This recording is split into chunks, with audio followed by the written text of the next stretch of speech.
Recently, I came across a tweet. The tweet concerns Bad Empanada, and you don't know who that is, and that's fine. You don't have to. It's not about him. It has nothing really to do with Bad Empanada at all. But I'm going to read out this tweet to you, and then I'm going to focus on the part of it that is interesting to me. Bad Empanada tricks you into thinking his videos are good and factual by affecting an academic tone. In reality, they're just crypto tanky propaganda. I'm not going to make any statement about whether or not it's crypto tanky propaganda. I'm not interested in doing some sort of factual debunk of a tweet or anything like that.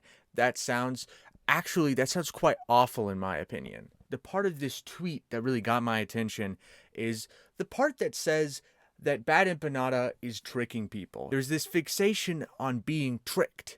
They're being tricked. You're being tricked. You're being fucking manipulated. That I think is stupid. I don't think it reflects reality very well. And it reflects very much so this attitude that if everybody knew the same information, then everybody would just believe the right thing that you believe. And that's just not true. That's not how things work. People believe different things and consume content that affirms those beliefs. It's this overinflation of the effect of media on people and their beliefs. And I'm not saying media doesn't have a profound effect on all of those things. It has a huge effect, but it's not in this fucking direct way where like a person watches a video and then they just believe the thing that's in it. Like, no, most of the people who watch political content, most of the people who watch any content about any of that stuff already believe the thing. And I think this is a particularly big thing in leftist politics spaces, is to just sort of pretend that the only reason why people believe these bad things is that the people on TV tell them to. And it's like, no, they believe them because they've been taught those things their whole life a lot of the time.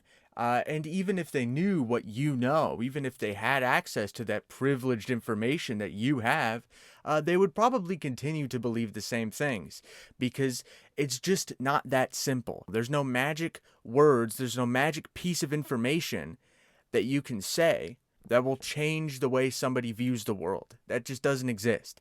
This is just another one of those things where it's like there's this hyperfixation on like media as the primary like place where politics happens. The political landscape is twitterfucking.com. It's YouTube. It's TikTok. That's the political landscape. And I think that comes from the fact that there's just no other easy way to engage in actual politics. Engaging in like some sort of sustained political project is a hard thing to do. That would be a tough thing to do.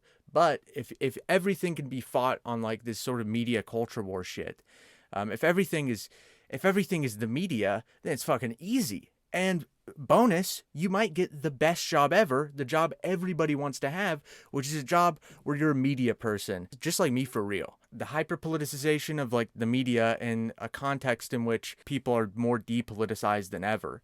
I have a little thesis that I'm working on, and here's what it is. I'm sure that everybody has heard the statement that everything is political, and that's most certainly true. That's not wrong, really.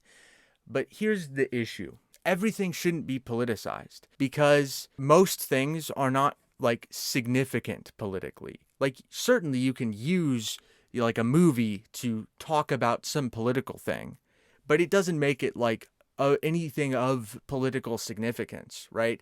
Like Velma isn't of political significance. The new Harry Potter game isn't of political significance. Like, of course, these things can be politicized, and there are political implications within, like, these things and them existing. Everything is political.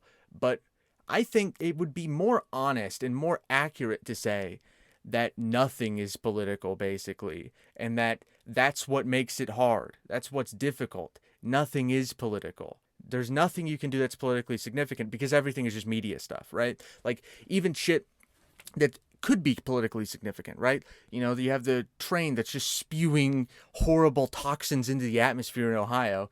That should be political. But no, you notice the conversation about that? Everybody is saying, why aren't they talking about this? As if that would do anything. As if the media talking about something would amount to something being done. No, it wouldn't. If you really wanted to politicize it, if you wanted this to become a political issue, you would talk about it within the context of like the rail strikes that happened earlier this year that Biden shut down.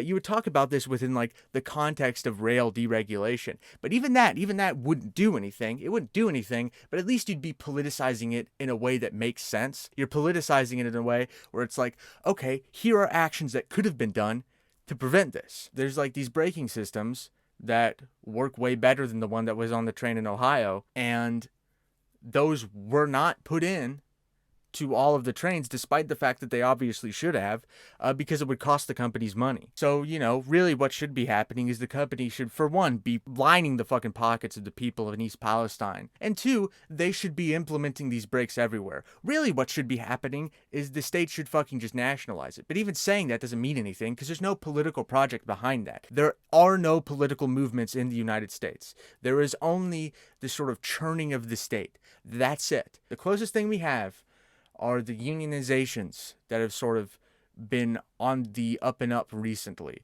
But it's important to also note that we had good unions 60, 70 years ago, but we still ended up here. It's not like unionization is going to solve all of those problems. But, that is a political thing that's happening. Those are political events. Those are political movements. The issue is like, how do you even get involved with any of those? How do you progress? Like, it's just hard. It's hard to do. I guess the way that the threads cross is like media just isn't this thing that impacts people in the way that people want it to. Like, it would be easy, it would be nice if that was true. It would be easy and it would be nice if media said the right thing and that made people act accordingly. But that's just not how it works. The relationship is a little bit more complicated than that. And ultimately, everybody's lazy. Nobody wants to do anything. And people kind of have to be put in a position where they risk losing something by not acting a lot of the time. Unfortunately,